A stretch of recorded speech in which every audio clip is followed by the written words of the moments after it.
Hey Liyana, it's Christian. Hey, I just wanted to show you this. I did go through and I did that Wiley problem, so it makes a lot more sense.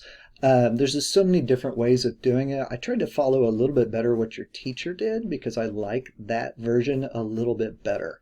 The full solution is right here, and it will look just like the one that I have here. I'm going to go through this, kind of talk through it. So if you want to watch this, you can. If not, that's fine. But I really kind of like this problem, so I'm going to go through and talk about it so my students can kind of learn out of it. All right, so here's what we're going to do. We know that we have our positively charged rod. We know we have point P. So R is this distance. We know L is the entire distance. And then from the center, if I make this 0, this would be L over 2. And then the other side would actually be negative L over 2 since 0 is in the middle. I have a couple angles that I can use. I can either use this theta angle, which is the same thing as this one, or use alpha, which obviously is the same thing as this one, as I do the problem. I know that this opposite side by the Pythagorean theorem is the square root of x squared plus r squared. So I want to do dE is equal to dE, so the electric field is equal to k dq over s squared. If I put in my s, I could get rid of the square root, and I have dq over x squared plus r squared. And now I want to integrate, well, I'm going to go through and I want to look at dEr, so here's r, and that's equal to dE cosine of the angle.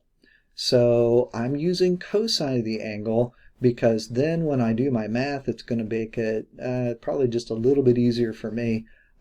If you want to use sine of alpha, that's fine. You'll just have to make sure that you do the math correctly. So now what I'm going to do is go ahead and put in my dE, which was k dq over x squared plus r squared, and then I'm going to put in what cosine is, and I know cosine is just going to be r over x, the square root of x squared plus r squared. So there it is right here. So that's the cosine. If I go ahead and combine these two, I end up with k dq r over x squared plus r squared to the 3/2. So now I need to do my integration. So I want to integrate dEr, and when I do that, I will go ahead and pull out my k and my r since I'm integrating with respect to dq. I want to do that from negative L over 2 to positive L over 2. So remember, this side is positive L over 2, and this side would be all the way over to the other end would be negative L over 2. So I'm going to, now I go ahead and everything else is still the same. And at this point, we need to think about our linear density. So I know that dq over q is going to be equal to the change in x. So remember, that is our little tiny slice that we took here, and that's over L. So if I rearrange this for dq, I get that's equal to q dx over L. So now I'm going to go back in, and I'm going to say, well, I want to put in for dq, this q dx over L. When I do that, the q and the L both can come out. So you'll see that q and the L now has been pulled out of the integral. And I have the integral using my limits of dx over x squared plus r squared to the 3/2. So you can either use your calculator to do it like you did yesterday, or you can just memorize that what I will end up with is the d goes away, I'm left with the x, and then this guy, since it's that length down the middle, will be r squared out on the outside, and then I'll be left with the square root of x squared plus r squared. So you can just memorize that. That's that really long calculus that you do not want to do.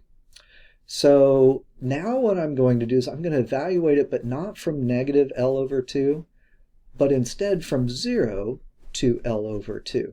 So I'm only thinking about just the effect from that half. I need to, since I'm only doing it for half, I want to multiply my entire result by 2. So you'll notice that there's no 2 here, and then all of a sudden, boom, this 2 appears. And it's because I'm only going to use this expression to evaluate just 1/2 of that triangle. All right, so now I'm going to do that. I've got KRQ over L times 1 over r squared, and that's times x over x squared plus r squared, and I'm evaluating from 0 to L over 2. At this point, I can get rid of the 2 here, goes away with the 2 here, because I've put in for x my L over 2. My 1r and the square on this r can go away. That r stays the same. And then the L on top and the L on the bottom go away. On the bottom, when I put in L over 2, that becomes L squared over 4 for x squared. And my r squared stays the same.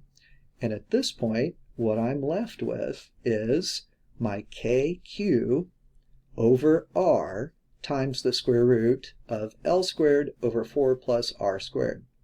I like this a lot better than what Wiley does because they use 1 over 4 pi epsilon naught, and then they multiply by 2, and then that becomes 1 over 2 pi epsilon naught. It's just a mess.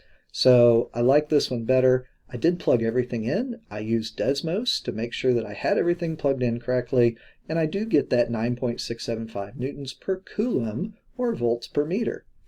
Hey, I think that's it. If you need anything else, please, please, please make sure you email me or give me a text, and I would be more than glad to go through some more stuff with you. Alrighty, good luck.